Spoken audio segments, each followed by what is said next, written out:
We've now been joined by Nadir Gul Bareich. He's the Chief Operating Officer of PPAF. Nadir Saab, thank you very much to have joined us. Nadir Saab, today is a very important day. That is the World Humanitarian Day. Since 2003, this day is celebrated every year. This day to remind us of humanity, to remind us of our responsibility as a responsible world, as a responsible part of this world.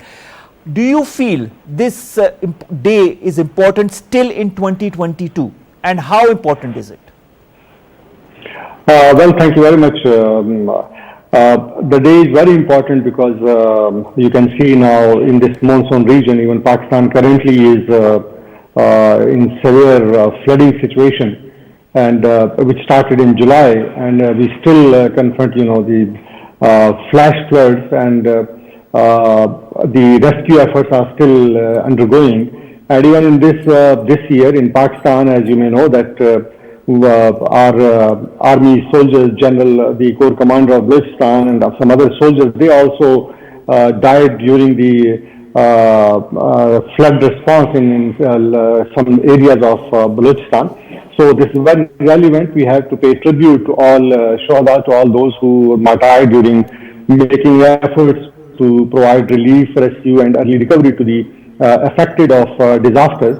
And Pakistan, as you know, has confronted more than 135 various kind of catastrophes and incidents of disaster in Pakistan, which has claimed lives of more than 10,000 people. It has cost us more than $3.8 billion in Pakistan. So it's very relevant day today. And this year, as you know, that the worst flash flood has hit the country. And it's worse than 2010 flood that had taken more than 25% area of Pakistan. And this year, this flood, which still continues in some part of Pakistan, so it has hit more than half of Pakistan. So it has resulted in Pakistan has more been than extremely affected by this. I understand this very well, Mr. Bareich. Prior to joining the Pakistan Poverty Alleviation Fund, you were also serving as a CEO for the Balochistan Rural Support Program. You understand Balochistan much more than many like us do.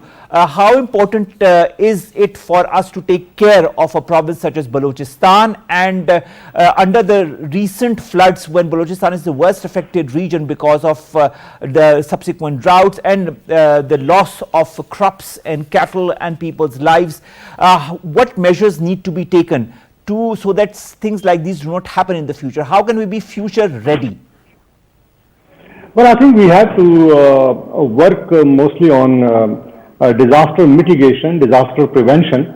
And for that purpose, one is that we need to, as this year the theme of Humanitarian Day is also takes a village, means that all people who are affected by any catastrophe, they are humanitarian workers. They try to survive themselves. They try to survive their friends.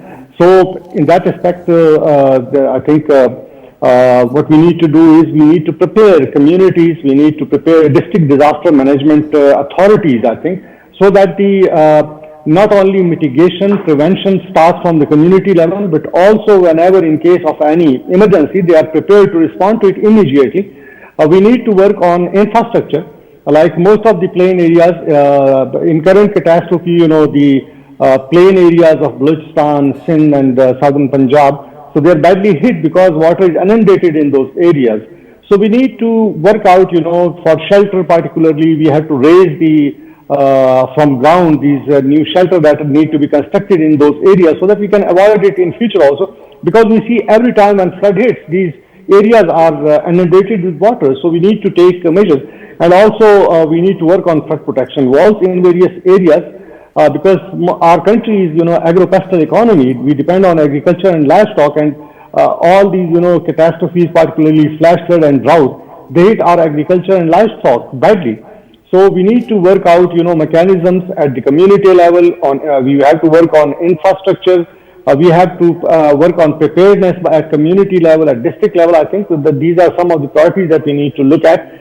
Secondly, I think it's also responsibility of the world to, this is all effect of climate change. As we are well aware that we are only contributed to carbon emission 0.9%, whereas we are the 8th eighth worstly affected country in the world. So I think the world also needs to take concrete action, concrete steps to mitigate the effect of climate change. All right, Mr. Barech, what role are organizations such as yourself, the PPAF, doing in order to alleviate the current conditions of the people in Balochistan and other regions? Well, as you know, the Pakistan Poverty Alleviation Fund, we work with more than 130 civil society organizations, and there are more than 140,000 community institutions. There are more than 450,000 groups that we have formed over a period of 2 decades through our partner organizations. And disaster preparedness, disaster mitigation has remained one of the tasks. Secondly, at the Union Council level, we have community organized. So currently, all these community institutions, they are obviously with self-help approach. They are trying to rescue people. They are trying to mobilize some local philanthropy to address the immediate need of communities. Pakistan Poverty Alleviation Fund, we are at the forefront. I myself was in Balochistan and in Sindh province. I just returned from Sindh yesterday. So we have started with the 250 million rupees grant to our partners, and we are focusing mainly on food, shelter, non-food item.